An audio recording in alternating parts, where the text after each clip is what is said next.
this is what I've come to understand it looks like. It's like working the vision physically while being spiritually prostrated and open. See, your hands are moving, your mind is engaged, the content is being created, the business is being built, the ministry is being tended, but underneath all of that, your spirit is bowed, is postured. It's saying, Lord, I am moving and I know that I cannot produce anything that you don't release. That is parameno.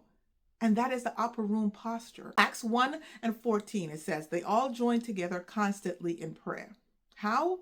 Constantly. Prayer was the climate of those 10 days. You know, some of us know we need to pray. We feel the pull, but the day starts, and by the time we sit down at the laptop, to-do list is already running in our heads. You know, the content to create, the emails that we have to answer, the launch that we have to build toward.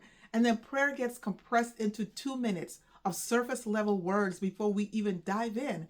And we know it's not enough, but the day is already in motion. So it's like you can't stop. And some of us don't even know what to pray for specifically. The vision is big and the needs are many. And when we sit down to pray, it all just feels like one big giant blur. So we say something general, we say amen, and then we move, hoping that God fills in the gaps. And then some of us are so mentally full, carrying so much, that real stillness before God feels almost impossible. You know, not because we don't want it, but because our minds won't quiet down long enough to get there. I want to say something to every version of that woman, whichever one you are. It is about the consistency of your position. See, the disciples prayed constantly, not because every prayer was eloquent or deep or perfectly articulated, but because they kept returning to the posture. They kept positioning themselves before God again and again and again throughout the day, in the waiting, in the not yet. See, prayer in the upper room season looks like starting your day with even 5 minutes of real stillness before you open anything else.